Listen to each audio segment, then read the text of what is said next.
just like that, they buy it. They eat it up. You pander to them, you thank them. I mean, really, people, I thought you were a little bit smarter than that. I mean, it's just so easy to say the name of the city. You cheer. Hey, Stephanie, you cheer. I mean, just come on. Welcome to the A Show.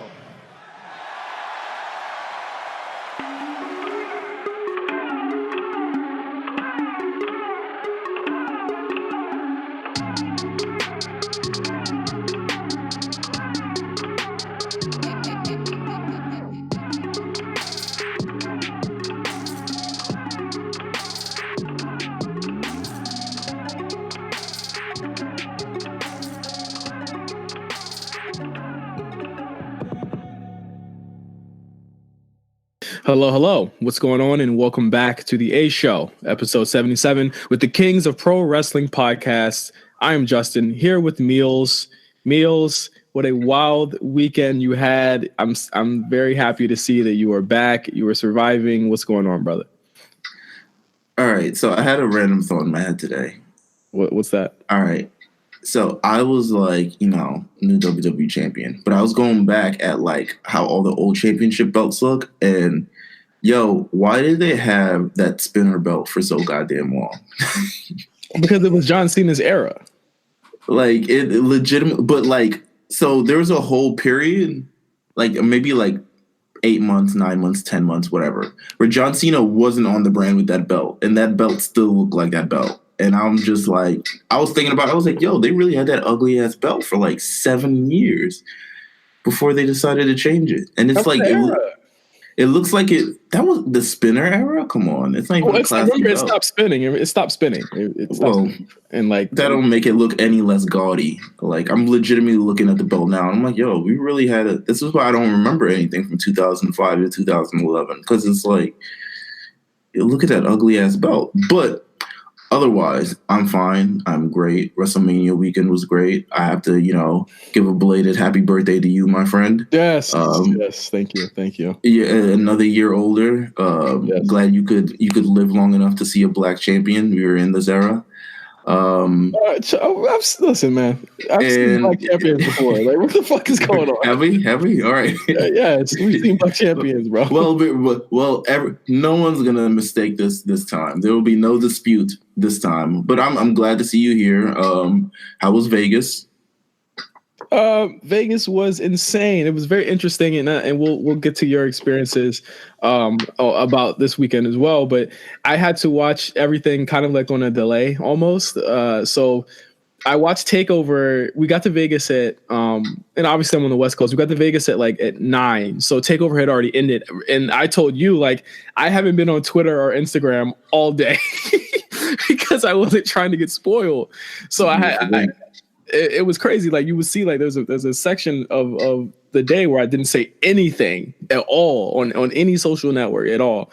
And while we were driving up, so I had to watch. I watched a little bit of Takeover. But when we got there, then we went to go see a movie. Then I came back and I tried to watch the rest of it. Eric had got in later that night. So when Eric got in, I was like, okay, I'm just gonna give up. I got to the main event and that was it. So I watched the main event the next morning, and so I had to watch Takeover kind of in 2 parts, actually 3 parts, on Friday and Saturday. But when I watched WrestleMania, the hotel wireless fucked up. So I didn't actually get to see the Andre Battle Royal as it happened, which I didn't miss much. No, it's not a big loss. I missed a little bit of Rollins Brock, so I had to go back and watch that and then like speed up to where everybody else was, because I didn't actually get to see Seth win the title in real time because the actual internet at the hotel messed up. But I actually got it working, and from that match on, I got to see everything. Well, you know what? Listen, we had a jam-packed weekend of professional wrestling, and I feel like, we at least felt like, listen, there's so much to talk about It's so much to talk about on this episode today. We could not do it alone. Yes. So we have brought on our comrade, our spot callers in kind, fellow third head on the announcer table. Let's talk about that. Cyrus, what's up, man? That was a weird intro. All right. I'm here. Listen, I could have gave you a much worse intro, to be honest with you. I appreciate it. But, So that Cyrus, that was the equivalent of Cyrus putting the question mark reaction on Slack. yeah, I guess I'm the third man on the announce table. Yeah. Listen, don't be the fourth man like Tom Phillips was that one time. Remember when they hired Morrow and they would just have Tom Phillips sit at the end of the table? They had that desk loaded for no reason. Yeah, my man would just sit there to like talk about Snickers commercials and run back to Monday Night Raw or something like that. You legitimately at the end of the table. But you're here, Matt. Wait, first of all, how are things with you? Well, in terms of WrestleMania weekend, I had to keep my eyes on all the indie stuff for Spot Callers, just in case we have to watch that next year. As far as all the WWE events and stuff, just insanity. I also had problems like J5 trying to watch TakeOver. I got off of work at like 7 and the show was already starting. Yep. So like I'm watching it in the Uber and like the Uber just like hits the highway and then my stream just stops. And I'm just like, oh well, I guess I can't watch anymore. And then like I finally got home and like I missed a tag match, and by the time I got home, it was the women's match. And I had to like go back and watch all of that. And I think the same thing happened for Mania too. Yeah, listen, I'm glad. It's the jitternet. It's the jitternet. I mean, the jitternet. That is hilarious. Oh my god. Well, for Mania, I walked for the Pride Parade. Shout out to all the LGBTQ. All of that. I walked for the Pride Parade, and I missed the kickoff, so I missed Tony Nese and Buddy Murphy, but I watched it earlier today just to get caught up. You missed it for a good cause. Shout out to everyone in the community, especially everyone who listens to this podcast and everyone, you just support them all over. But yeah, it's been a crazy weekend, man. Like, and it's just so much news and it's so much stuff to go over. Yes, we're actually gonna kind of. I'd say minimize a lot of the show review stuff because there is a big event happening next week on both shows. But before we start into No Holds Barred, very short No Holds Barred segment this week, how was WaleMania for you, Meelz? So WaleMania, the first stop on the road to WrestleMania this weekend for me. WaleMania was pretty damn good, man. I can't, this was my first time. They've apparently had it for 5 years. I'm saying apparently for 5 years. They have had it for 5 years. I just have never went because it's never been in New York City and I've never gone to WrestleMania. And this year was no different. I did not go to WrestleMania. But WaleMania was an experience itself, a very great experience, a very colorful experience. I want to give a shout out to Emilio and Kaz, who kind of made me feel really, really at home, especially like greeting me as I walked in, asked if I was okay with everything. I met a lot of cool people. I met Stat Guy Greg for the first time, so shout out to Stat Guy Greg. I'm so sorry, Greg, that I wasn't there. He texted me like, yo, your presence was needed here, and I was like, I know. Damn, was I not enough? Shit. He said that he had a great time with you, and he was just like, he said that me and Meelz we need to have we need to be there in full force. What? It was. Go ahead, Cyrus. It happened to me too. For Survivor Series last year. We were supposed to go to Survivor Series, hit up Takeover. All right. Oh, so this is the thing. Okay. All right. Yeah, J-Fire like flaking on people. I have developed a bad reputation. I've developed a gimmick, huh? Listen, the Flaker J5. Tampa. That RNC House tweet. Yeah, sure. Listen, it's on the show from last week. He got to go to Tampa now. I don't care if WrestleMania 37 is in LA. You're going to Tampa. Well, here's the thing about that. Like, Meelz is like, you give yourself another excuse to not go to Tampa because I'm like, oh, you're gonna be here. They coming to LA. Why am I gonna go? They pulling up to me. Why would I? I'm going. Yeah, that's exactly what's gonna happen. I'm gonna be in Tampa, man. I'm gonna. Okay. All right. No cap on this app, but Listen, WaleMania was fire. You know what? The best part for me was of it all, and the interviews are fire. Shout out to Ricochet and Leo Rush and Booker T, and just the moment with Kofi Kingston in the New Day that kind of just felt like a moment when you're actually there. But a lot of it was meeting all of the cool guys, like being in the same room. Shout out to Kristen. Shout out to Rob, Ugly New York, and Nell from Forecast and things like that. Like shout out to I'm at Black Announce Table. Shout out to him, hilarious. He was trying to bag Charlie Caruso, incredible. I met shout out to Manny. Remember Manny from the chat that you? Man, let's not. Hey, I love Manny. Manny. You can't say that out loud. Listen. That situation is. I put it like this. It was a situation where it was like Manny has a good heart. I'll say that. They're very. I fuck with Manny. Here's my thing. I don't not fuck with him. Here's the thing. There was a situation where it was like, if we were to put it in wrestling terms, it's like there's an unspoken rule in a group chat where it's like, yo, if you're gonna like bring up like older information, older news, like just scroll up before you do it. It's the only rule that we have in that chat. And he was a repeat offender. I understand. So I had, we had the wrestle court. Yeah, we had the wrestle chat court, and it just happened to be that way. The door is definitely open if the time comes for him to come back.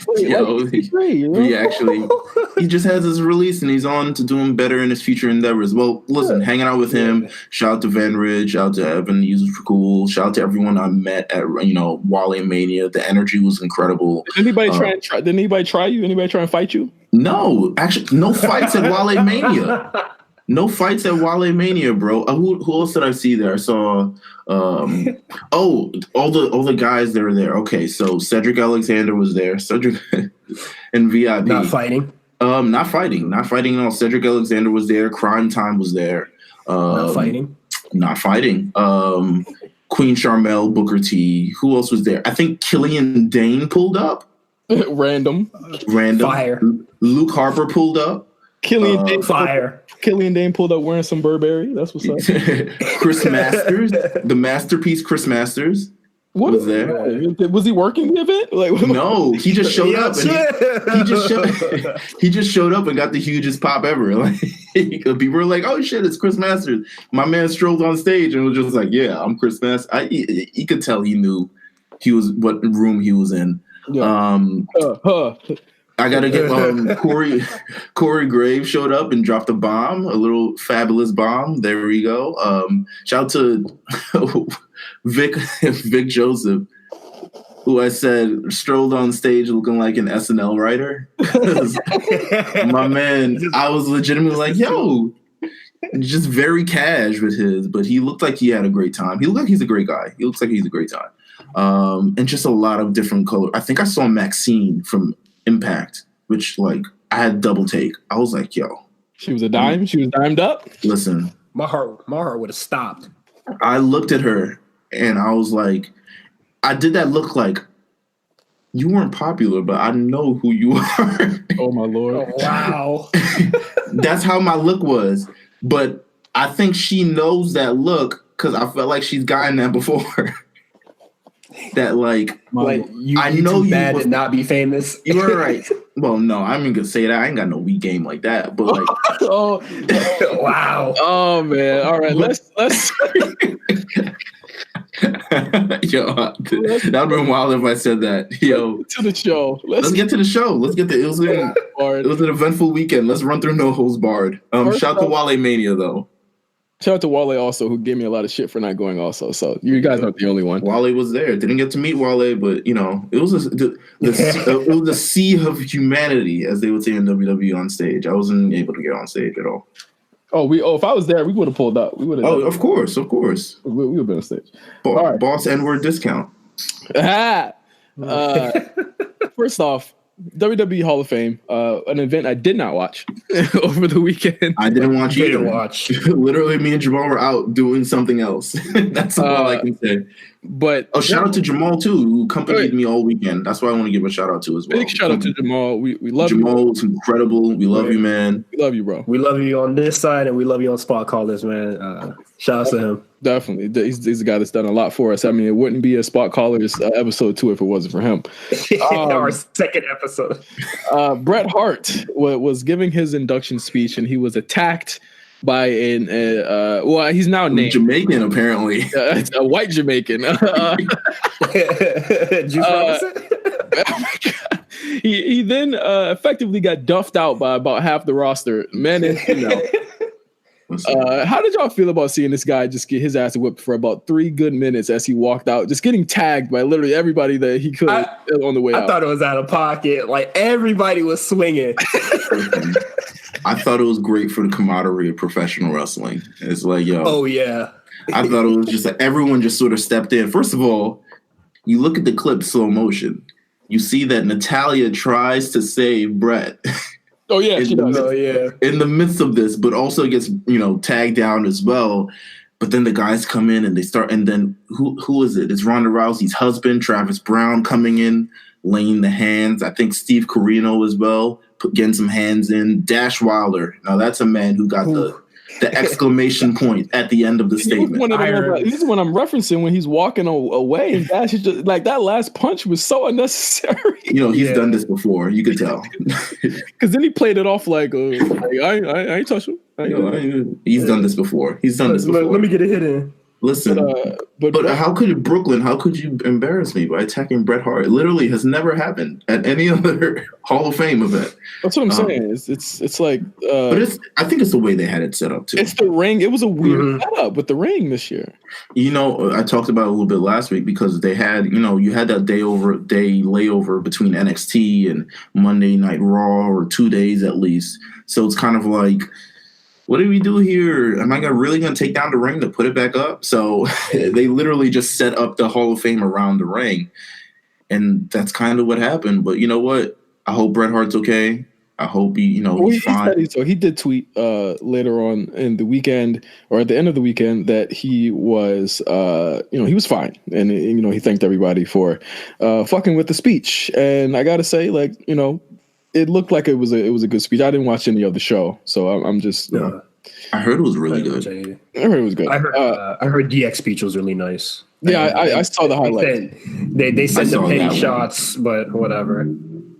It's okay if someone else does the shots, but if WWE does the shots, no, it's not okay. Crazy, right? Wow. Crazy how media works. Next up, AJ Styles is reportedly out with a hip injury that he sustained at WrestleMania.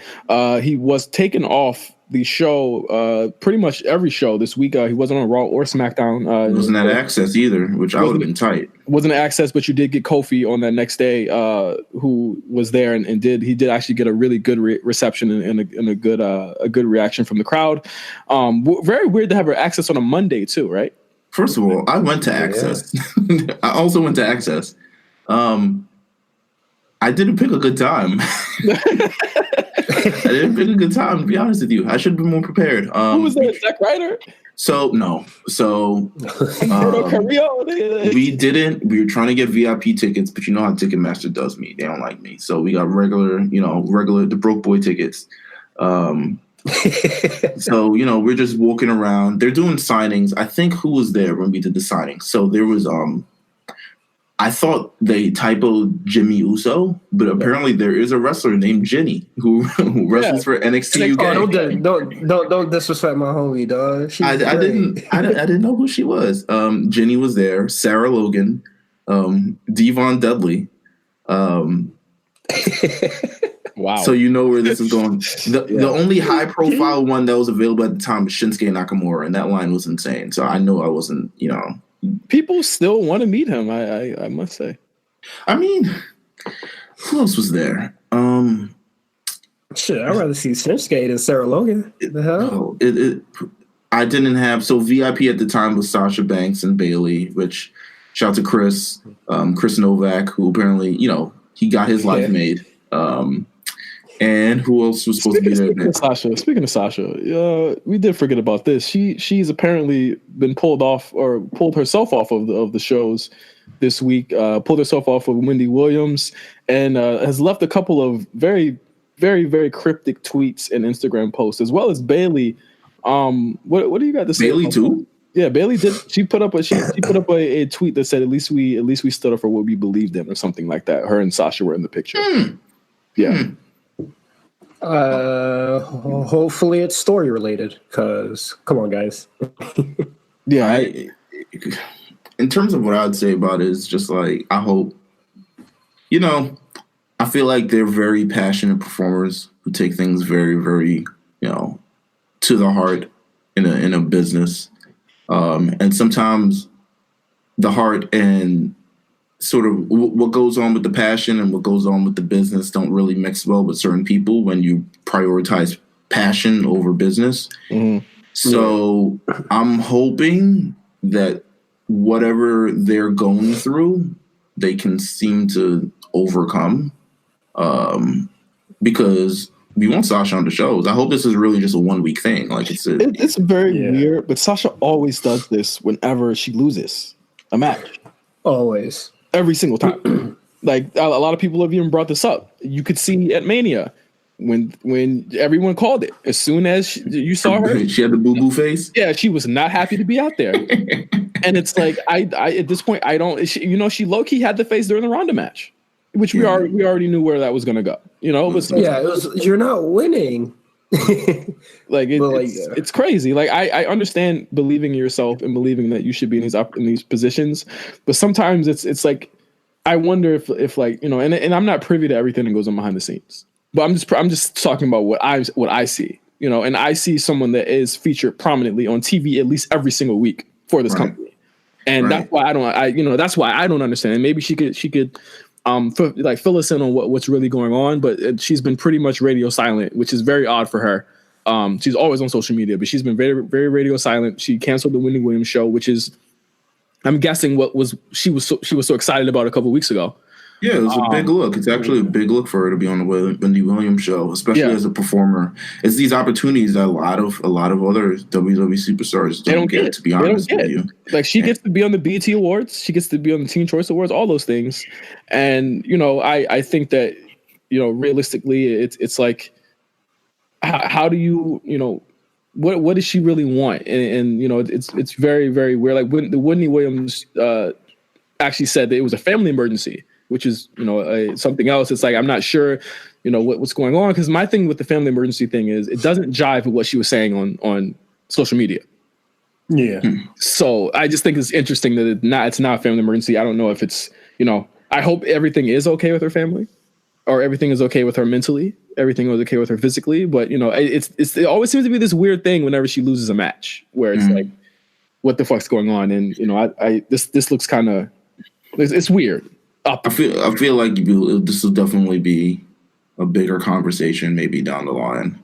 Yeah, for sure. But back to AJ Styles, who we completely forgot about. Oh yeah, AJ. He sustained the injury at WrestleMania. He went on a Mixer stream on Xbox a day ago, I believe. He is now back at home, obviously, and he said that he sustained the injury during the Superplex during the Randy Orton match. He said it's not a serious injury. It's just a soft skin bruise, or it's like a bruise, a soft bruise. Mm-hmm. But it's going to require him to take a couple of days off. So we should probably not expect him back for at least the next couple of weeks. And honestly, like SmackDown, or if he goes to Raw, they won't need him immediately. So I think that they can probably go without him for a while. Interesting. All right. Well, you know what? Best of luck to AJ Styles. Hope you get better soon. That hip injury, when I saw the headline, I was like, he getting old man injury already? Damn. Mm-hmm. He is not a spring chicken. Speaking of not spring chickens or not smart chickens at all, Enzo and Cass.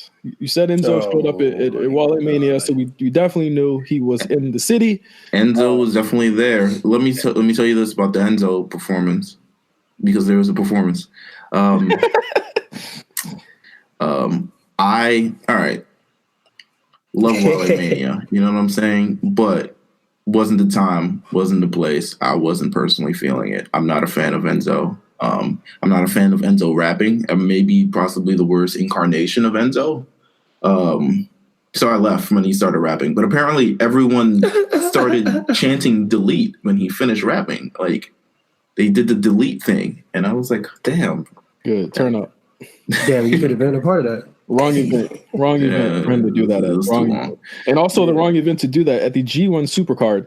Or it was ROH and New Japan show, which I heard was abysmal, like absolutely abysmal. Cyrus, did you get to watch the show? I didn't watch the show. No, I haven't watched a single New Japan match. Yeah, since Wrestle Kingdom, right? I didn't even watch Wrestle Kingdom. Wow. I think the last match I watched was the final for the G1. Wow. Then all right. Just had you like, all right, I'm good. All right. I'm all the way good. I'm gonna eventually get around to watching it. I it's just so much stuff that's going on, but I'm gonna eventually watch it. They do show there's a worked shoot angle that I'm guessing that they're planning with ROH with Enzo and Cass. They show up and get into what they describe as a shoot fight. Which ROH retweeted for some reason, if it was real, obviously letting you know that it was a work. Enzo and Cass came out, they jumped the guardrail and they were basically getting into a fight with the Briscoes, who had lost the match right Bully Ray, apparently. And Bully Ray, yeah, Bully Ray too. And apparently, according to people there, Enzo was duffing the fuck out of the Briscoes shoot. So I'm like, wow, what's really hood with that? Do you think this is a smart idea for ROH, who already kind of is trying to rebuild and do it in a positive way without the elite? Like, is this a good look for them? I think this is absolutely not. It's very confusing. You know, all right, go ahead, Cyrus. It's not a good look for them, and also like Tama Tonga, who was like part of the match, like before it like broke out. He's like not like happy about like that whole thing at all, especially like it's the Ring of Honor / like New Japan show, and like during the New Japan segment, ROH decided to just like cut in, you know. It's like this was New Japan's time, and then you cut it by letting like these two losers in. And like Tama Tonga talks about like how his family was in the crowd, how they won the match, and then the focus wasn't on them, you know. Right. Which I can see how frustrating that is. I could see how frustrating that is. Also, Tama Tonga was also at WaleMania, and he was off that. Yeah, that brown drink. But the Enzo and Cass thing, I think in sort of a rebuilding ROH, Enzo and Cass as a tag team are a name, and while I thought they were on bad terms, to me it was clear a work. They're broke. The moment I saw it, because broke. there is no reason why both men will be together at a wrestling event fighting people together. It's obvious that they need a thing. Cass was getting he was getting and the weird thing was that Enzo was like the weird thing was at WrestleMania, Enzo said, "Yo, I'm done. Like I'm not wrestling. Like I don't do that no more." He's broke. Well, broke or not, they got pretty broken at this G1 Supercard show. It'd be interesting to see where it goes. I mean, I think ROH needs the talent, and Enzo and Cass need the money. So it's kind of like, yeah. I think New Japan needs to reevaluate who they work with, America. As far as America goes. Absolutely. I think I don't see why they don't just like listen. But it was I get it. It's the biggest weekend of the year. Like all this is it. But I don't even think they got even like half of the nearly attention as they thought they probably would have gotten. The biggest MSG and that show got widely panned by pretty much everybody. Like this is the biggest show of your year, and you like debut Enzo and Cass. Like, come on, son. Like, and like New Japan was doing all the heavy lifting for the show, so it's just like you don't have to do anything else. Just let New Japan take it, because obviously like nobody really cared about your matches. Like whenever I hear about it, is just watch the New Japan portion every time. So terrible. I'll watch that show and I'll give a little short review. We should just watch it for Spot Callers, Cyrus. No. We could do a brief review before the good show that we will review for the show. All right, let's go into actual Mania weekend stuff. We are going to be covering the WWE events. First off, let's start off with NXT Takeover in New York, emanating from the Barclays Center Friday night before WrestleMania. Big show. We did do our predictions last week. I think me and Meelz are pretty much on the money for a lot of them. I believe. I think we did pretty well. I feel like I forgot. The only thing we differed on was Riddle and Dream, I think. Well, also and the women's match. Oh yeah. My God, boy, did that. Okay. NXT Takeover in New York, man. I can honestly say, in terms of energy from top to bottom, it might be the best one out of the bunch that have been emanated from Barclays. And I've been there live for all of them. Right. I've been there live for Bayley versus Sasha. I've been there live for, the debut of Adam Cole. I've been there live for just everything that's happened. The last Gargano and Ciampa last man standing match that ended in a weird way. I've been there for them all is what I'm basically saying. But from top to bottom, this one just had the energy and the people were into it from the jump. Absolutely. And they were loud. It was the best. It was arguably one of the best show. The best show. The NXT Takeover in New York. It's been the best New York Takeover. I'll say that. I don't know if it tops New Orleans. I can't say it right now, but it's definitely top 5 for me. Cyrus? Great show, even though I missed a lot of it, but I did go back and watch it. I thought it was really great. I liked the women's match. I loved Riddle and Dream. That's probably really up there. I was puzzled. We're gonna get to. Okay, just like for your overall thought of the match or the show. I thought it was a really good show. Like probably like top 10 takeovers. I absolutely. It's definitely hard for me to say like Meelz said if it's better than New Orleans. I think New Orleans is an all-time show. I don't think anything. Oh, yeah. I don't think anything they'll do will ever top that, and that's okay because it just can't be topped. But I do think, honestly, I would give the show, if not close to a near perfect grade. I mean, I think there's only one match that I was completely confused about, and we're going to talk about that. But I just thought top to bottom, the tag match, I went 5-1. I went 5-1 2 matches on the show, and they weren't even the main event. So it's like, and I really feel like I want to give the main event a 5-2. But I thought it was great. I think that just as far as all time, I think it's top 5 takeovers. Honestly, I think it's really great, and I'm not even going to wild out. Like if Meelz is saying that it's one of the best, or it's the best New York takeover, I would be inclined to agree. Because it's just the way that it felt like.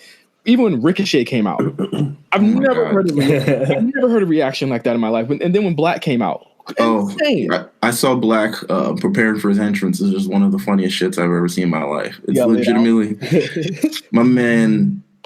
It literally hops in like you know how like you get caught not sleeping, but you're supposed to be sleeping. Yeah.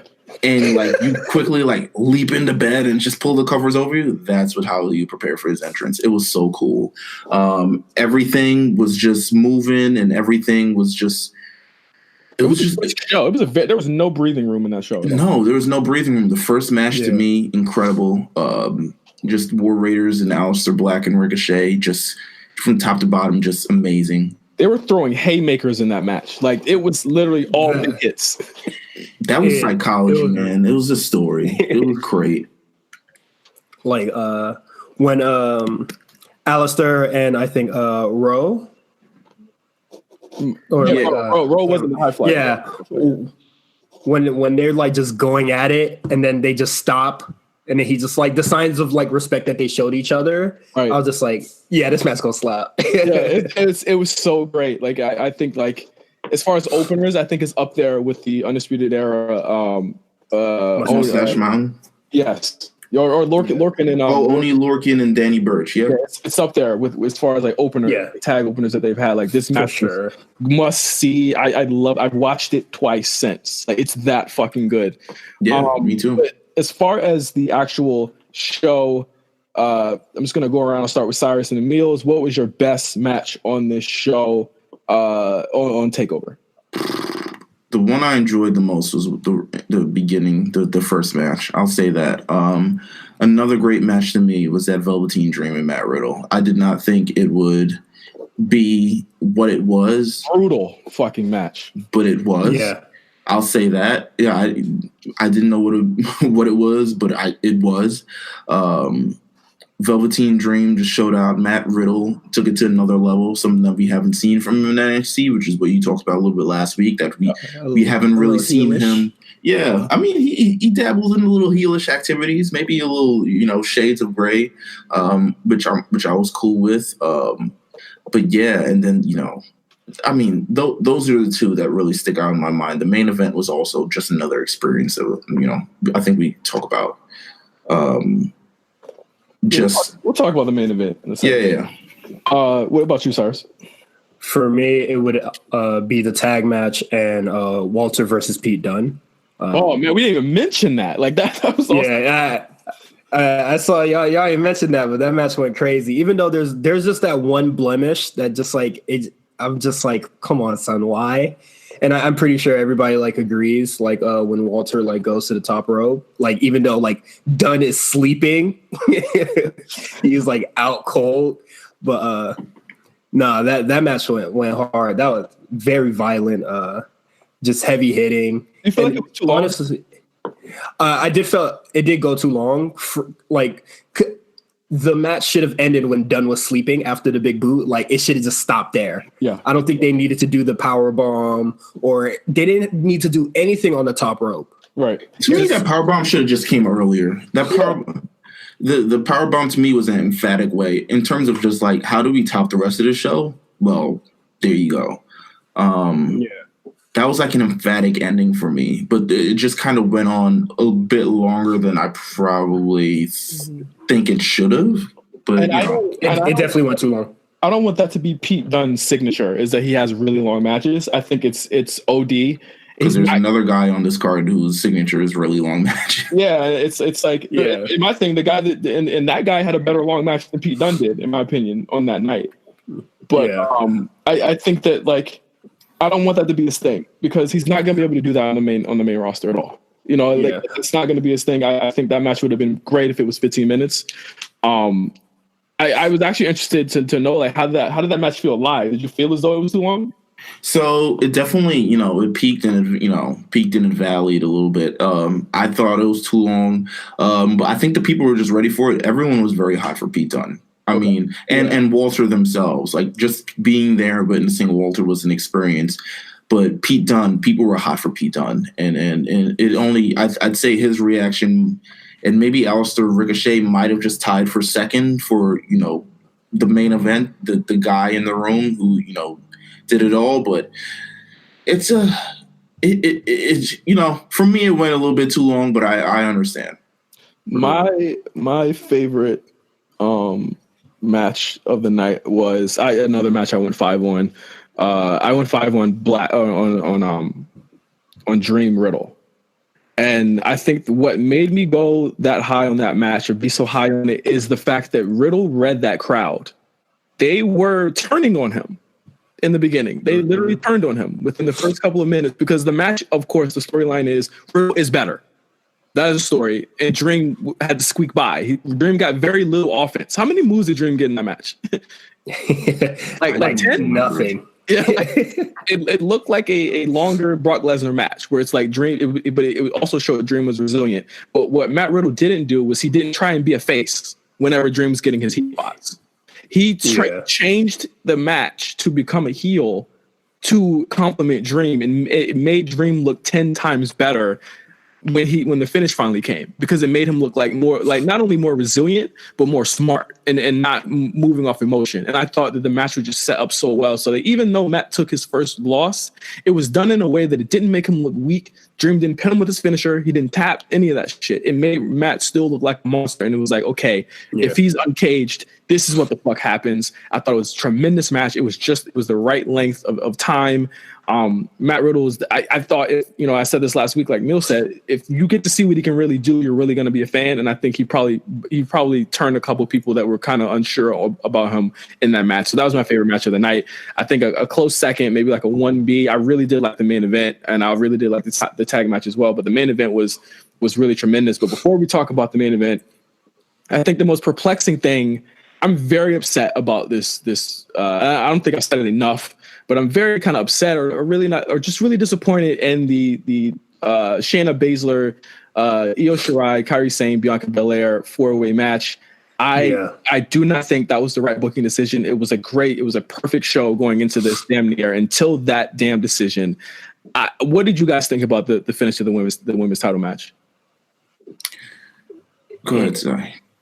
It didn't make no sense to me. Like like I saw Bianca tap again. Like I'm seeing like Bianca getting choked out, and I'm just like, all right, so when are Kyrie and like Io gonna like show up, or like are one of them going up to the top rope, and we're just gonna like randomly see them like slam down onto her? Like I'm just like waiting for something to happen, or like they couldn't do the finish that was like for Dream and Riddle, like where she like rolls over and then like pins her, because submission specialists just don't know when to fucking let go. So I just watch her tap again, and I'm just like, all right, why'd you like shoot Bianca in the foot twice? Now when I see her do the undefeated thing, it looks extra dumb to me now. Yeah, I mean, I mean, I don't want to cut off your point. So yeah, no, like the undefeated being a mindset thing now. I never liked it. You just have to understand that you tapped out twice. Right. Right, like, 100%. It just doesn't make sense to me.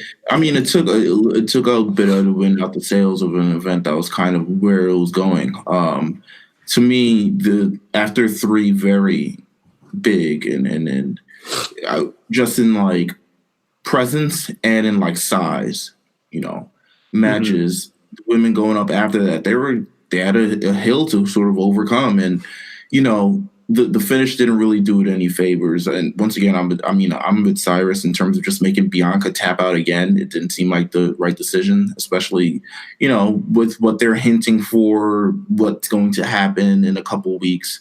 It didn't seem like the right decision. I don't know why they did it. Shayna Baszler is still NXT Women's Champion. Why? Where do we go from here? Why? Where do we go? Really, where do we go from here? Like, they're not building anybody up. They're not even building up the freaking people that Shayna runs with. Like, all they unless it's one-on-one with Io, but I don't know. Like, the 4 horsewomen on Shayna's side, like, they probably had like 2 matches, and all they did was like beat people up. Yeah, it's reminding me of Asuka, where there's a stranglehold of one character that always wins, never looks stupid, never looks like a fool. Like there were very little points in my match where she actually looked like there was like a chance to me where like she was gonna lose anything. And I started noticing it around 10 minutes in, and I was like, I didn't feel as though Shayna was gonna lose this match. It only looked like Shayna might lose when like Shayna wasn't in the ring, right?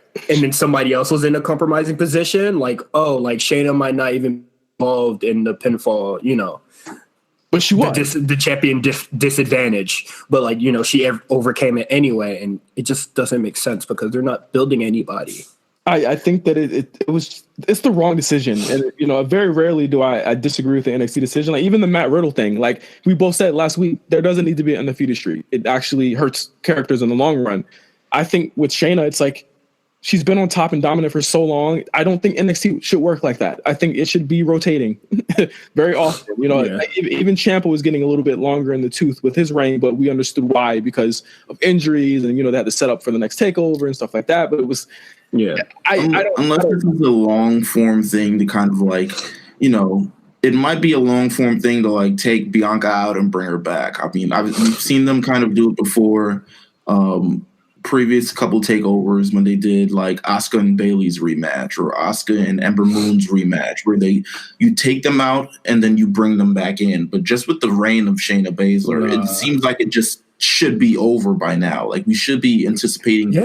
We need some sort of progression for NXT and just for the women's division, which honestly in NXT is a little bit stagnant.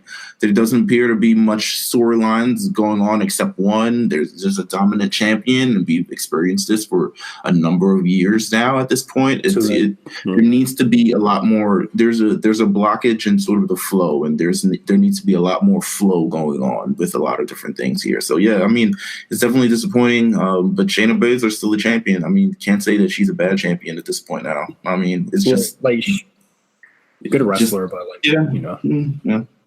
I just wanted to mention, like, if they're trying to like have like Shayna hold it, so you could do like the 4 horsewomen versus the 4 horsewomen thing, is just like that's gonna take too long. I'm sorry, just get it off her. Does it even need the NXT belt for it? I don't think that they are waiting. I just don't think that they know what to do with her if she were to move up. Like I don't know I don't know where she'd go, because it doesn't even look like she's going to be going up for a while.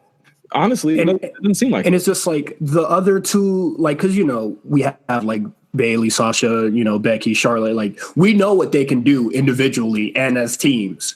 But, like, what the hell? Like, we know Ronda Rousey and Shayna Baszler. Like, what did the other two, like, Damn them. Like, what do they do? I don't know about them, honestly. I think they're gonna be fine. Yeah, I don't think they're going to be fine. Put Marina in the Undisputed Era and have Jessamine do her own thing. If you're not going to do it, like, just give them a match. Honestly, just give them a match in general. I don't think they're even at the point where they're like even. It should even be a conversation of what they're doing, because they're not even close to being ready at all. Like they're having their intro matches and they look like, one looks like Frankenstein, the other looks like, not in like looks, but I'm just saying like in the ring. But Marina's a little better. I think Marina's good. Well, when I saw them live, yeah, Marina was definitely the better one. Well, you know what? Let's get to the main event, because let me tell you how Brooklyn went up for the man Adam Cole. Oh, like he was from there. Like he was their son. Like he was the Yankees. Like he was the Nets. Like he was the Knicks. Like he was the guy. It was Adam Cole country in the Barclays Center, and I've never seen so many people just want to do the Adam Cole baby. And if you saw that, if Vince McMahon ever saw that, he was like, "Yo, is this the WrestleMania main event for like next year? Like, what's going on here?" It was just, the people were ready to see Adam Cole in this position, and the people were ready for Johnny Gargano as well. Even though they booed Johnny Gargano a little bit, but they were ready for Adam Cole to be in this place. This is where he belongs, according to the Brooklyn Cloud. I really like this main event. I think I went very close to 5 on it. I did rewatch it. I think it is one of... Listen, man, we give him a lot of shit, but there is not a better pure face on this company than Johnny Gargano. Like, he overcame a lot in this match. He was given a lot. I really fucking enjoyed the story that they told. I thought this was Adam Cole's best performance since he's been in NXT as well. He's really in that next step that I'll say this. I love a good run-in. Don't get me wrong. I love a good run-in. It makes sense. He is a guy with friends. They should run in. That is it. They have a role. I feel like people who have stables, and if you want to do the overcoming the odds thing, it just makes for a better story. But the way Gargano just kicked out of it, I felt like it was a little bit too overkill, which has been my my critique of his matches for probably the last year, is that in terms of just the overkill, like a finisher should put you down. And you kick it out maybe once or twice, but it should relatively put you down. The man kicked out of Adam Cole's finisher. He kicked out a tag team finisher. He kicked out a little bit. It was a little bit too much in terms of, like, I get that he was winning. I think they could have won, but the fact that, to me, it's a detriment a little bit to the Undisputed Era, to be honest with you. But this is where they're going with it. But at the same time, it's just look really stupid. It just, I didn't get it. I didn't. Oh, go ahead. I mean, just as far as Johnny Gargano on top, like, was it the right decision to put him on top? Especially if they, I mean, as far as course correction goes, I think I'm pretty sure he probably would have won anyway, and Ciampa probably would have went to the main roster. Is that what we're to think here? One of them would. I feel like that probably would have been it, to be honest with you. I would have been okay with that. Yeah, because they needed to get the belt off of Ciampa. He would be incented to go into the main roster. He's a great fit on the main roster. Johnny Gargano still has some things to do. He still can put over. There's still plenty of, competition for Johnny Gargano to face as champion and make them look good and do all this other stuff. So I could definitely see that going on. So it looks like we got the result that we were going to get anyway. I'm thinking of if Adam Cole would have won, what would have happened. But you know what? It's just, maybe he doesn't win, and maybe he's fine anyway. But Johnny Gargano, man, new NXT champion. I'm not mad at it. I mean, it is what it is. Yeah, I don't think either of them were like a bad call. Everybody was ready to see Adam Cole be champion. Everybody was ready to see Johnny be champion. All right. So let's go in to WrestleMania 35. Long show. Long show, man. 7 hours. 7 hours. Long show, but I think it's probably one of my favorite WrestleManias of all time. When it's said and done, probably in my top 5, top 3 at least. I think what people don't understand is like a lot of these WrestleManias are like moments. Like the actual show itself, they're usually not that good. But I thought that this show, top to bottom, other than like a couple of matches, and of course you're going to get that with any show, but I thought it was a pretty spectacular show. I thought that everyone brought their A game as far as matches go.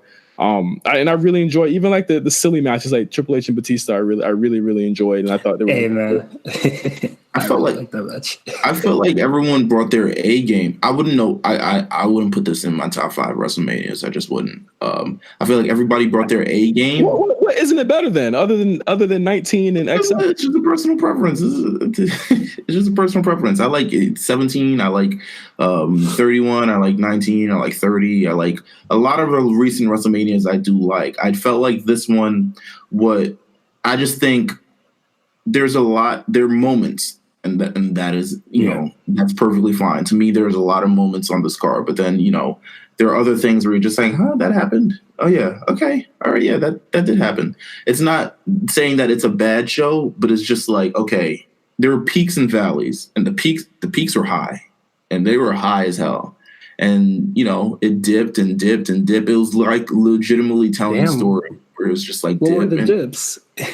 To me, no, the dips don't mean it's bad. The dips just mean like, it's just wasn't as good as the highs. Like, for instance, I love the opening to this. The Seth Rollins Brock Lesnar thing. My God. Yeah. The way they sort of brought that in. I never thought in my life I would see Brock Lesnar opening a WrestleMania. Just never in my existence. He had to go home, baby. Yeah, well, apparently. I mean, that's a weird way to be like, yo, it's WrestleMania. He's like, actually, I kind of want to go home. I've been here for like 3 days already. I want to leave. Yeah, I'm straight on this wrestling shit. Yeah, I've done a couple. I'm good. I know what happens. I'm not coming to the party. Leave me alone.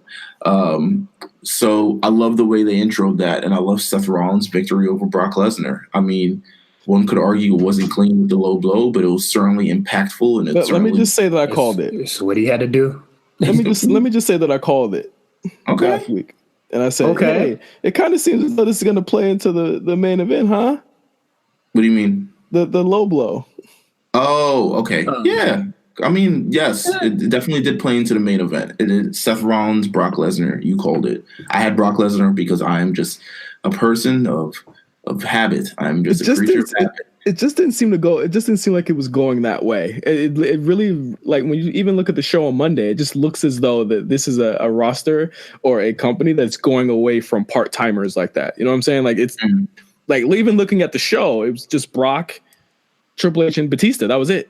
Yeah, I mean, well, yeah. I mean, they're so loaded at this point. Like they're loaded. They're more than loaded. Like they actually probably need to cut a little bit of the bottom off, but they're so loaded at this point. Like it's crazy.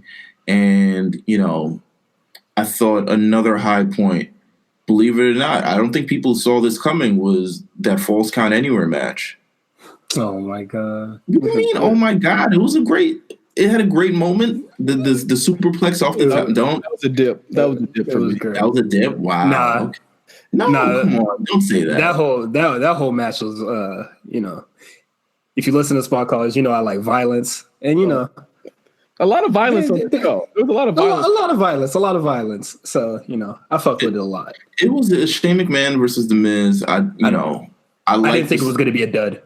Yeah, well, I didn't know what to expect, to be honest with you, but they did a Full Count Anywhere match, a big finish to the match. I thought it was really, really good. They were getting their stuff in. I thought it was really, really good. I didn't expect it. And I'm a Miz man. I'm a Miz Mark. I gave a 7 stars, like I said I would. What? Shane versus Miz or Balor versus Lashley didn't open the show. Let me just be clear that didn't open the show. Didn't open the show. I can admit to that. Yes, I am wrong at this point. Also, it is. Wanted to throw all that shade. I'm wrong. We saw the demon. We saw the demon do some demon things. You feel me? The demon. It was an amazing shot. Oh my god, that shit fantastic. He was in the sky, right? He was in the sky. Yeah, like kind of like a Statue of Liberty kind of thing. And everybody wants to talk about like the set and like people's gear. I didn't like the gear. I don't know. The gear is like nobody like came out in nothing extravagant. Like there was probably like some over the top stuff like Billy Kay. I like Iconics gear. They brought it on. They look great. Everybody else is kind of standard. Nakamura's his long Dante coat. This kid was like, man, if y'all ain't showing out. I love Devil May Cry 5, man. What about Triple H entrance? How did you feel about that? I didn't like it. I thought it was in a lower tier of his entrances. For sure, lower tier. Batista? For sure, lower tier. Batista's now? He had Sasha Banks entrance for fucking Brooklyn. Bruh, we got the machine guns, bro. Come on. That's also true. Listen, I mean, I think we had the call of the century by calling the Iconics to win. Yeah, we did. Oh yeah, we did. No one saw that. I was not expecting that. No one.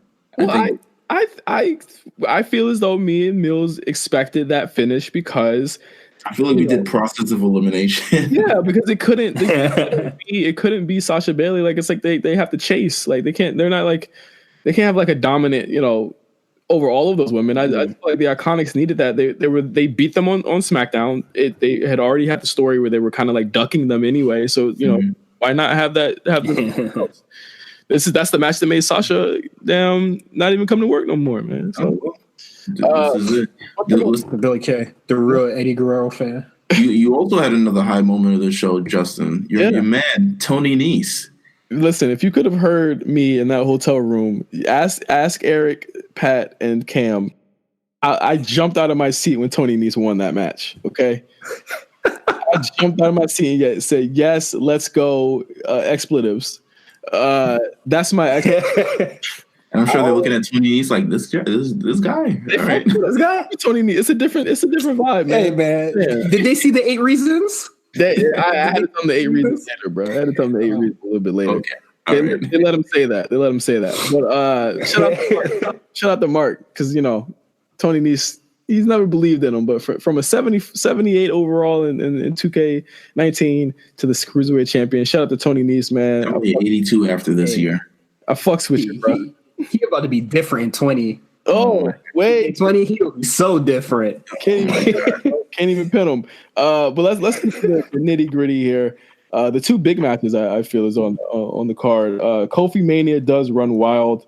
Where do you guys think this match stands in WrestleMania history? I mean, again, I went 5 on it. I think it was a spectacular match. I think that Daniel Bryan is a fucking. Give him all the flowers while he's still here for the amazing heel work. Please, like he did an incredible job in making Kofi look like a star here, like a superstar. Fuck that. Like Daniel Bryan did a fucking lot for this match, and I think that it came off very, very well. I think it had I think it might have had a bigger reaction than Becky winning, but I might have to go back and watch that. But where do you guys think this? Everyone's asleep by Becky winning because it was midnight and they were already for 9 hours. The Kofi Kingston Daniel Bryan match, man. Once again, incredible match. While the women were touted as the main event for the show, I think everyone will remember this WrestleMania for the Kofi Kingston and Daniel Bryan match and the moment they created off of that, because you really can't get a much better and more organic and much more where the people are completely on the side of the face and adamantly against the side of the heel.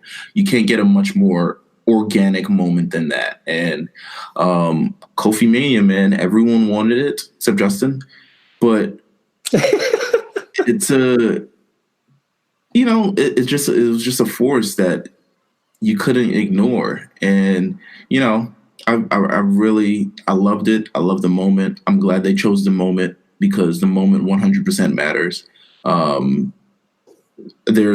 I don't think there will be any sort of race talk. Have you seen the race talk after? Nope. Have you seen the racism thing, Justin? No. I've seen is there a black champion or not? I've seen all this other stuff, but I haven't really seen any sort of big race talk. They nipped that shit in the bud, man. No big race talk. I think that it's.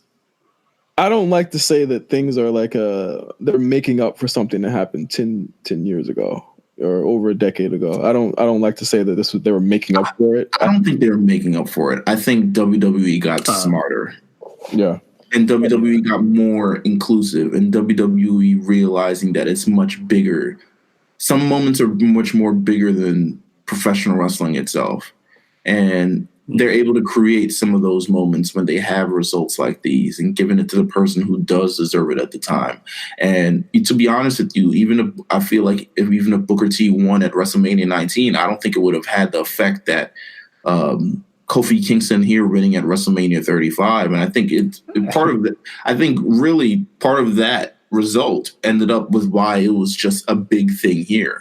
And why it mattered to a lot of people and why it pushed to a lot of people. Like, Booker T was the guest of honor at WaleMania, and he said a lot of things, but he said, while I am going in as 2-time Hall of Famer, this weekend is about Kofi Kingston, because he recognized that, listen, the effect that it has on people and the effect, just the bigger purpose of this entire win. And I think a lot of people recognize it. I think that even Daniel Bryan I feel like Daniel Bryan was like, no, give him the belt. For sure. It's like, this is the moment, and you're not going to have any other moment. So many times we feel like WWE has squandered the opportunity and not giving it to the person when it was their moment. They did it right this time. And all you had to do was wait, kids. Just wait. Just wait. Yeah, cool moment. Let's go to the main event. Oh wow. Okay, sure. That's okay. That's okay. We got plenty more Kofi Mania coming in. This is my champion is Black era of the A show. Yeah. Damn. I mean, don't skip it like that. It was a really good match, man. It was a great moment. I thought Daniel Bryan was going to kick out. No bull. I thought it was going to be like another elimination chamber kind of situation where Daniel Bryan was just eating them kicks. And then when you hear 3, man, bring a tear to my eye. It brought almost a tear to my eye. I'm not gonna hold you. I'm not gonna hold you. Becky Lynch, Charlotte Flair. He not a black man. He wouldn't understand. Wow. Okay. I didn't say all that, but yes. I'm not a black man. All right, bro. Cool. Go off, sis. Talk about this main event. Nice comment. Becky Lynch wasn't very good in this match. So here's the thing with this match. To me, this match, the amount of hype it received and the amount it had to live up to, it was very hard. It was going to be incredibly hard for it to live up. I thought it was a good Charlotte Ronda match. When Becky got in there, I was like, this is not going well.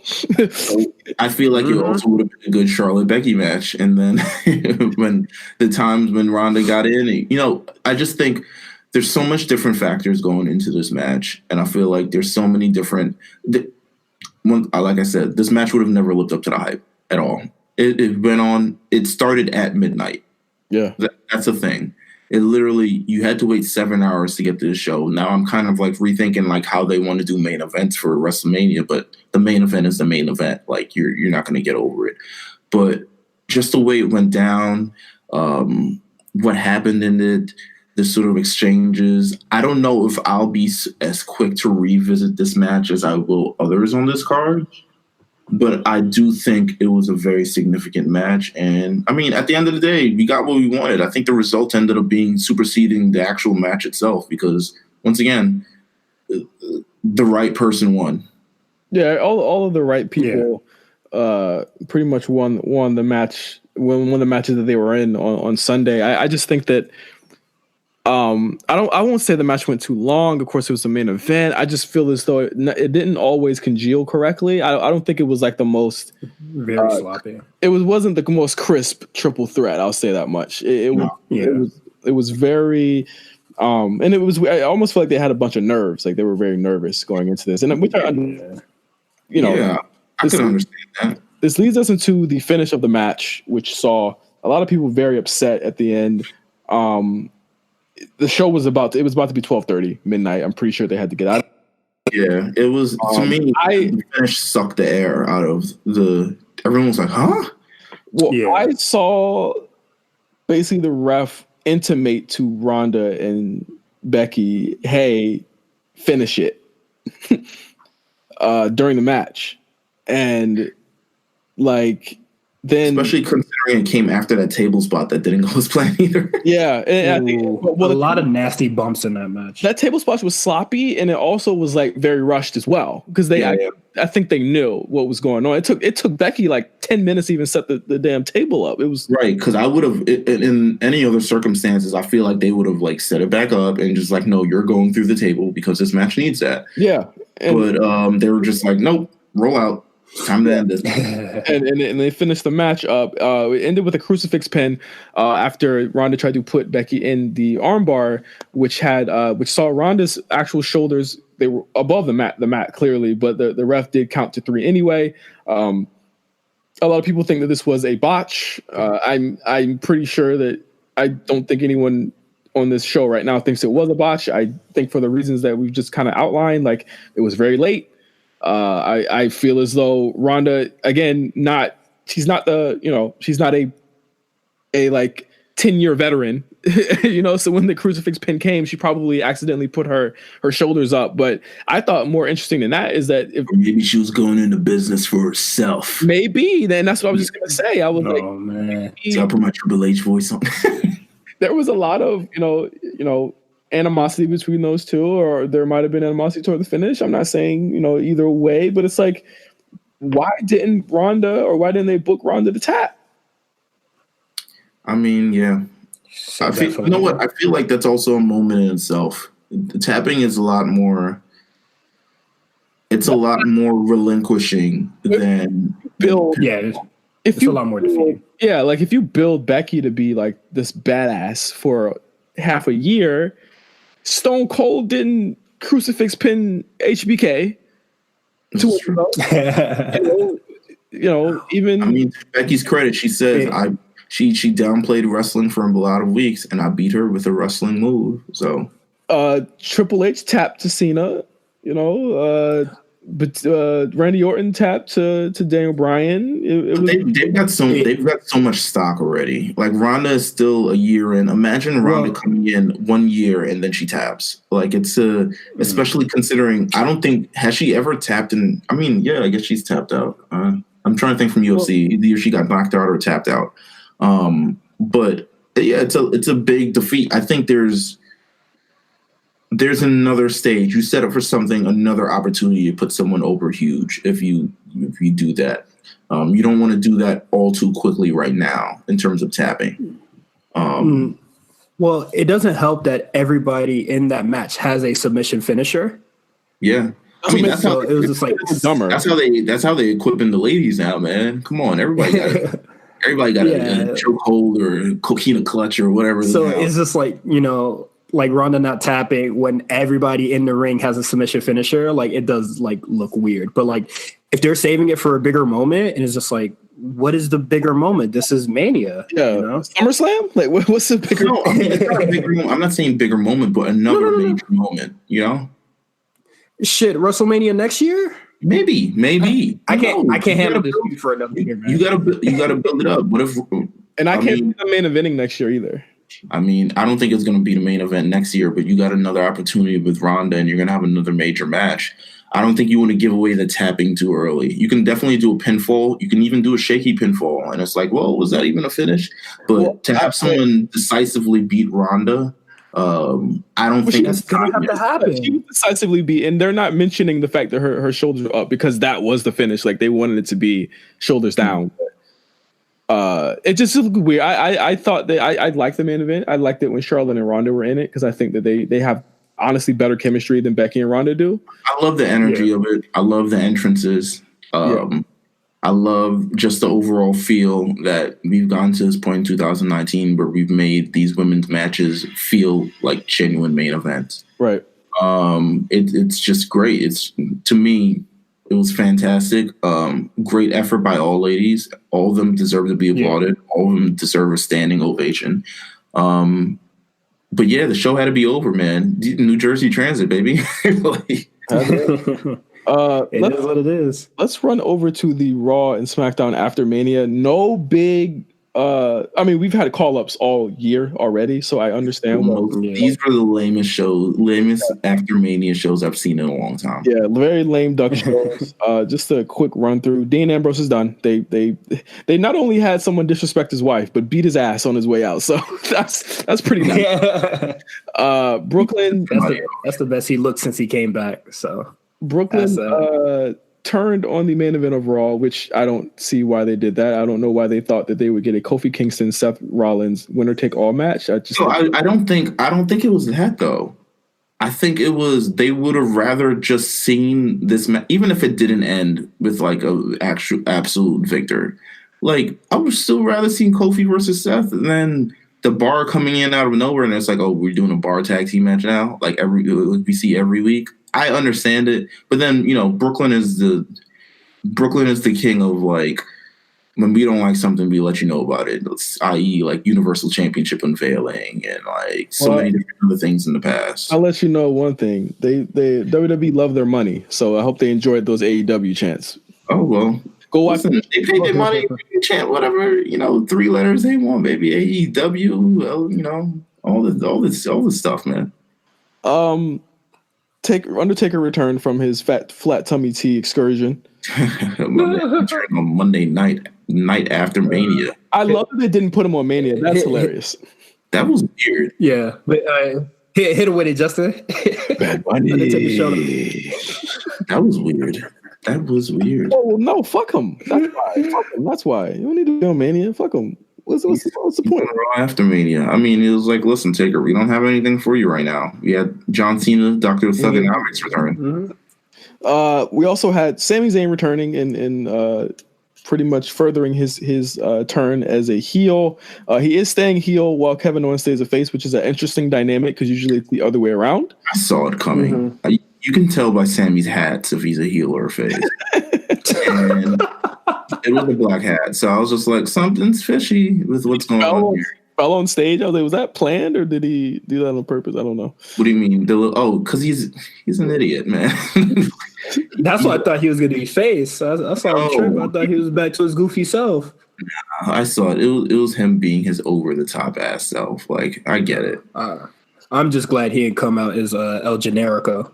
Oh, we forgot one thing. Big thing. That we finally saw the debut. The Freak. Oh yeah, him. Sullivan. He debuted finally. So long. My silence says a lot. What took him so long? Nice to show up for work. Good job, bud. Another question I have. What's that? What was that rubber chicken thing about? It's got to be Bray Wyatt, right? You think so? Yeah, it's got to be Bray Wyatt. It sounded like him. It sounded like him talking. Oh, okay. It had the red Hawaiian shirt like Bray had at some point. I don't care. I have no clue what this is going to be. I'm cautiously optimistic. We shall see. Another question. I've got many questions. All we got are questions. I'll just spew questions, and that's how we review this. Okay. All right. Dana Brooke, what is going on? It's clearly not the Dana Brooke that debuted in. They put a floppy disk in her. Dana debut was on time. She got a pop at Mania. She got a small. Yeah, she looked good. She looked regular. I think we were getting to the point where we're ironically cheering for Dana Brooke now. I don't like that. It's the gender. It's the gender all over again. It's better than what she normally puts together. So I just thought, she looked good because it's not her getting her ass beat again. She's finally looking dominant at some point in time. Right. Okay. Another question. How do we feel about Lacey Evans doing her thing on both shows? I'm glad that somebody told Becky to sell her finisher on SmackDown. That was very awkward. Lacey just hits her with the women's right. Cole is shout women's right, just hit it. And Becky's just smirking at her. I have I'm just two like, bitch, you better championships. fall. No, she's like, I have 2 championships. I can't fall. Literally, this is the day after Mania. There's no way I can. And then they had to redo it for SmackDown. I thought that was so like, nah. We'll see. Becky made her look like a fool. We'll see what happens in ring. I obviously Becky needs to have her post-Mania programs, so I think this is a solid one for her if that's going to be where she's going to go for Money in the Bank next month. So I mean, I'm okay with it. I'm fine with that. We'll see what happens in the ring. I'm one that I think that if it's not Charlotte, I'm very concerned about what Becky's going to do with somebody else in there. So we'll see. we'll wait and see on the Becky and Lacey thing. But I mean, she's been getting good reviews as far as her main event matches and her house show matches have been going. So we'll see if she's actually improved. I thought she was actually improving. She was improving in NXT. Yeah, so we'll see if she can carry Becky to a great match. Another question. Lacey carries Becky. Oh, I know. I was waiting for somebody to catch it. Yeah, that was weird. Another question. Out of pocket. Are you guys feeling any way about a Braun Strowman Samoa Joe program? Did you like the energy? I like the energy. I liked it. If that's the belt they're gonna give Braun, then sure. You think it's right up his alley? Yeah, I don't think Samoa Joe's winning. Yeah, if that's the belt he's gonna have, I'm all for it. Keep it, bro. Have that belt. I don't know. I just like that energy that energy. Samoa Joe brings whenever he like brawls with somebody bigger than him. But like once I saw Braun Strowman like couldn't like lift him up, I was just like, oh, you going outside. Joe got to beat your ass now. He's selling. But yeah, but they're probably saving it for like the next pay-per-view. But I was just like, nah, that looks sad. That looked pathetic. All right. Another question. Lifting up cars, flipping over shit, can't carry Samoa Joe. Come on, son. Another question. One more question. Actually, it might not be one more, but how do we feel about anything? Well, who do we think Paige is bringing next week? It's got to be Kairi Sane and somebody else. Do you not think it's Io? No. Well, like for I think did she allude to it being a tag team, like a women's tag team for the Iconics? Yeah. Well, it came after the Iconic segment. She said she was watching it. She said she got something for them. Who were team like the women tag teams that were like in NXT that the horsewomen like beat up? Like we have Candice LeRae and jobbers out of here. No, I mean it might be Candice and Io. To be honest with you, I mean not Candice. No, Candice and Kyrie. No. The it's gonna be Like who was Candice teaming up with? Casey? Yeah, could be her. Casey's not ready. Casey Castagnano. Well, a lot of people aren't ready. And, who wasn't ready? That just got called up. Oh, that just got called up? Yeah, who was ready? I would say out of the whole bunch, I don't think Heavy Machinery was ready, but they made it work. They've been there for 3 years. They're ready. Yeah. Hey, she's athletic. You know how I feel about them. Oh God. You know how I feel about them. You know what? That's all the questions I have. Congratulations to the Hardys for becoming Old Man Tag Team Champions once again. Just pretty much signaling that Usos are not staying in SmackDown very long. But speaking of that, before we get out of here, it's the shakeup next week. The Superstar Shakeup, the best time of the year, in my opinion.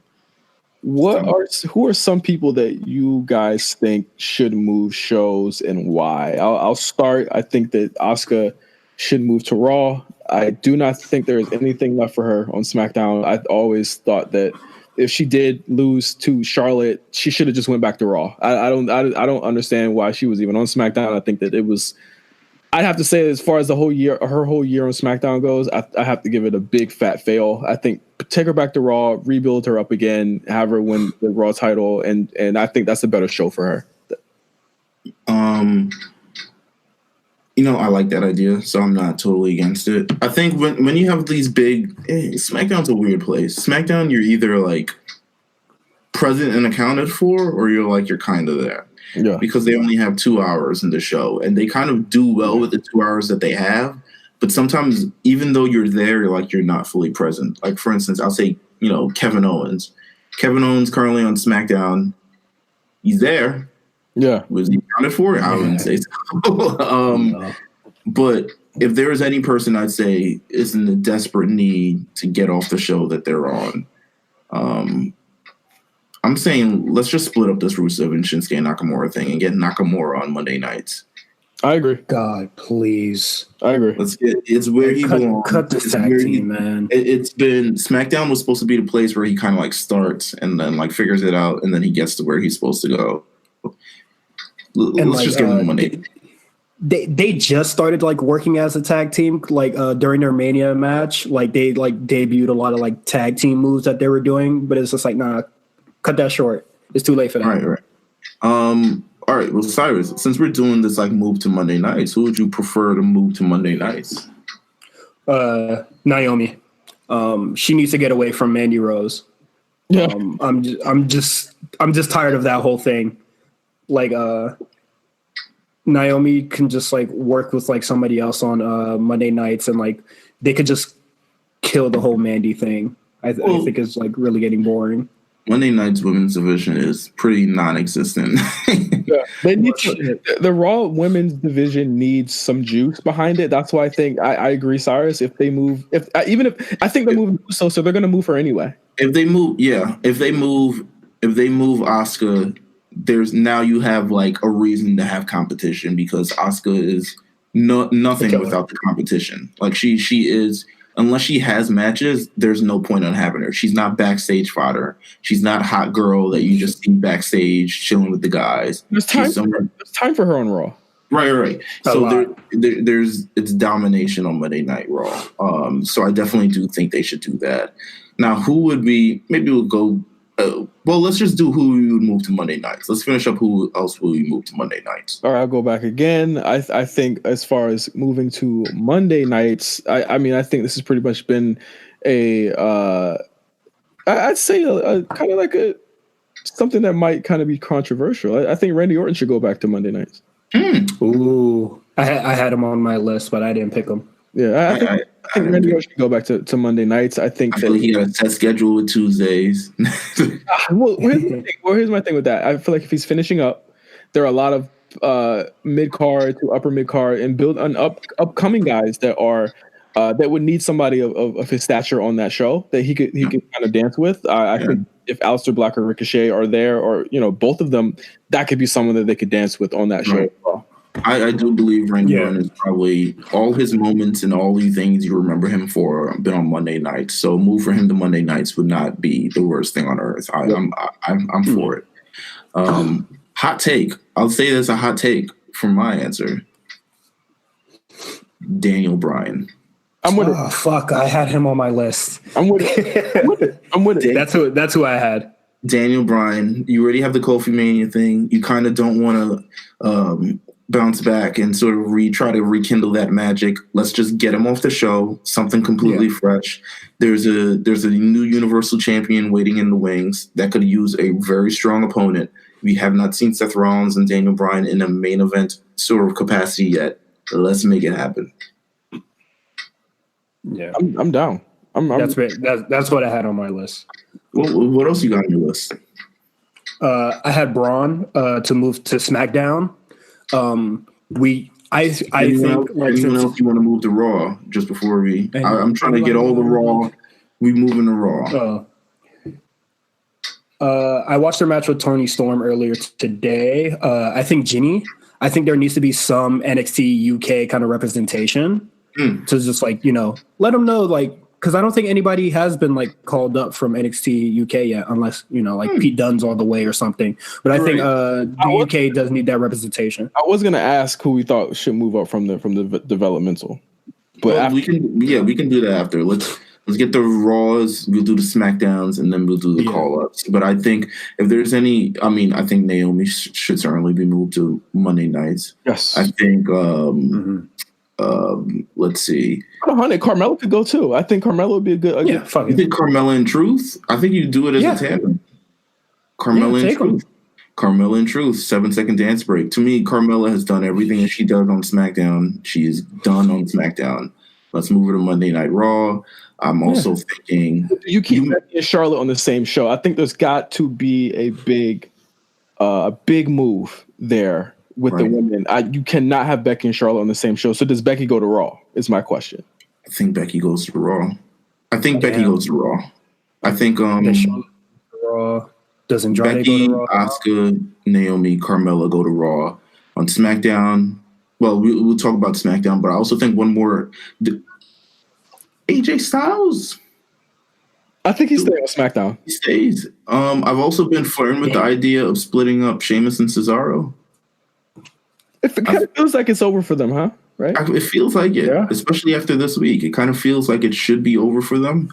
It doesn't really need to have this big explanation or big blow up. They can just kind of go their separate ways. But I do feel like both don't benefit from, like, Sheamus will have something to do. Sheamus is a former world champion and things like that. Cesaro is a different story. Cesaro will likely seldom be used and probably end up back in a tag team. He can be, he could strive for a singles championship, but it is what it is. Like him and Finn Balor could turn up, him and Joe, or him and Braun if Samoa Joe loses it. There's a lot. That's one person I don't think is moving at all. I think Finn is staying put. Well, let's talk about moving from Raw to SmackDown then. Who do we got moving from Raw to SmackDown? Braun, please. Damn. SmackDown is 2 hours. We get less like Braun Strowman shenanigans that make him look really strong. Like there's no, like SmackDown does not have time for him to be tearing up cars or fucking around with grappling hooks. No bullshit like that. It's just going to be just Braun and, get these hands. Simple as that. No more shenanigans. I think Braun on SmackDown would be a great idea. I think it's a new environment, and I mean, he could be used in different ways. I mean, it's really a crapshoot, to be honest with you. It's either he's used very, very well or he's not. Like, or he ends up being like Natalia's brother or cousin or something. I don't know. But I think Braun Strowman to SmackDown is a great idea. I'm thinking damn, Braun's kind of crummy. Who would I give up? Let's see. I think they're going to put Mojo. I think they're going to put Mojo to SmackDown. I would just take him. Yeah, just give him. No, I will not take him. No. Let's see. Have we thought about maybe Drew McIntyre? If he's not injured, sure. Drew McIntyre? Yeah. It's rumored that he's injured. Oh, wow. Okay. Yeah. Everybody's, I think during the tag match.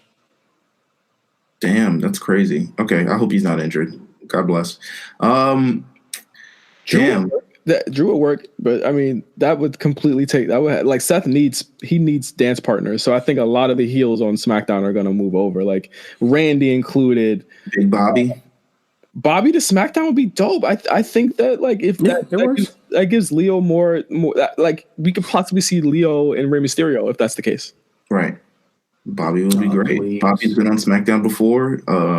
He feels just right on the blue brand. I mean, he feels right on any brand, to be honest with you. I mean, but he's lost the Intercontinental Championship. It doesn't look like he's getting it back anytime soon.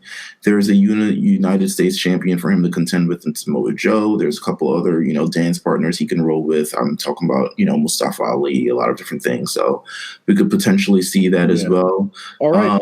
What about Sasha or Bayley? Which one are you putting on SmackDown? Sasha. Let her live her Eddie Guerrero fantasies, man. This is her time. Bayley. I feel like Bayley. I can see Sasha. Sasha on SmackDown makes sense. It makes way more sense than Bayley. What do I see them doing? Bayley. I just feel like Bayley. So here's the thing: Bayley SmackDown gets that big face. She gets a lot more opportunity. Mm-hmm. She gets to play around. If they do the Mandy Rose and Sonya Deville thing, I think she's someone who can be a dance partner and also someone who lends himself. It's not like sort of being selfish in the ring. She's someone who wants to make her competition better. She's gone through this in NXT where she's had to face all these girls and sort of bring them up to her level. I think she can do that on SmackDown as well. I think if you keep Charlotte on SmackDown and you move Sasha, we get a chance to get that series again. And I think that's something that we haven't seen in a while. And I think a lot of people would really like that if they got to see it again. I think they should just turn Sasha heel already. I think that's what she's waiting for too. But I mean, here we go. Damn, you know what? There's not a lot of like major real estate on Monday Night Raw that I would like sacrifice. Roman to SmackDown, never. What? I just think that Roman's probably partially part-time right now. I think he's not really ready. I think they just wanted him to have that match. Mm-hmm. I do not think Roman's ready, though. I don't think he's ready for like a full-time thing. I think they should. It doesn't even have to be full-time. So what do you think about... Well, wait, go ahead. I'm thinking, so there's a lot of women opportunities to move to SmackDown. There's Alexa Bliss, which I think they just need to do. There's also Nia Jax, which is a little bit different. Wow, that actually is a good idea. That might actually revitalize her in a lot of ways. I think she's been on Raw pretty much her entire career. She doesn't really have any sort of SmackDown roles or just a SmackDown Blue or anything like that. I think SmackDown would be great for her. I also think, I don't know, I wanted to say Ember Moon, but I think Ember Moon on Raw is still has a lot more things to accomplish on Raw. And if Asuka's there, it gives you that series again. Yep. Also, like the last set of call-ups, they haven't really been assigned a brand yet. So Nikki Cross needs to like find somewhere. Well, let's do that. Let's do these Raw wrestlers. We got EC3. Where do we think he's going? Raw. I'm gonna go Raw. SmackDown, he would not be used. Nope, not at all. He'd be in catering. Samoa Joe would eat him and spit him out, and everybody else will too. Lacey Evans. It seems to me she might be on Raw. Yeah, I think she should stay on. She should be on Raw. Yeah, she should stay on Raw. Yeah, honestly, I think all of them just should be on Raw, except Heavy Machinery. What about Lars Sullivan? SmackDown. Raw. If they're gonna trade Braun, they don't need to be on the same show. Okay. Nikki Cross. SmackDown. Raw. I'm just gonna go with SmackDown. My reasoning would be is that there was that one like weird video package where like Nikki Cross is like Alexa Bliss is like hosting like Mania, and she like seems very interested in that. So I think they might do like a Nikki Cross like Alexa Bliss thing in some point in time. That's why I think she might stay on Raw. I would actually bang with that. Heavy Machinery. SmackDown. But I do think they would look good with I think they would like look good or like what is it, Kurt Hawkins, and they can play off each other. Right. Now, 2 moments of truth. Yeah, I know. Aleister Black. Fuck. Aleister Black. Where does he go? Raw. Wherever Finn is. Raw. I need to see the IC title. I'm gonna say Raw as well. Now and then Ricochet. SmackDown. Absolutely. I could see Ricochet with the WWE title by the end of the year. Yeah. Ooh. I could see it. I really could. I like that. I mean, there's Money in the Bank coming up. Yeah, that shit gonna bang. Who else do we got here? Is there anything else? Call-ups. Are you gonna do any call-ups? It's not, I would say to everyone in terms of who's expecting a call-up. A call-up isn't guaranteed because of how many they've done already. Yeah. But if there is a call-up, what do you think should happen? I feel like the NXT spoilers have kind of like already like. I already said earlier, Ginny, I think there needs to be women. on like more women on the shows. So because I think a lot of the matchups are starting to get stale. Like we've seen like the Riot Squad. She's having something with Piper that just signed with NXT UK. So I'm gonna. Yes. So we didn't even talk about the Riot Squad. I don't. They're like no. They could come. So, I mean, catering bound. I'd split them up, but there also isn't like you split them. I think you just knock out. I think you knock out Ruby Riott from their team and just let Sarah Logan and Liv Morgan kind of live as a tag team for a little bit. Whatever they were hinting at during like the Battle Royal, I think they could stay on Raw. There's more time for their shenanigans and like 6-man Sonya matches. Sonya Deville and Mandy also seem like there could be Splitsville, and I wouldn't mind to see either one on different rosters. It looks like they're kind of improving in different ways. I think Sonya more so. While Ronda's out, I think Sonya can at least get a couple more eyes on her in terms of like ultimate fighting person. And they her ass in 2 seconds. Yeah, so I think that shit looks so bad. I think they could do that. And then Mandy Rose is Mandy Rose. She's becoming a character in her own right. But who are we calling up? I don't think we need anyone. We don't need any call ups. We got 8 call-ups? Yeah. And they haven't like been officially like assigned a brand yet.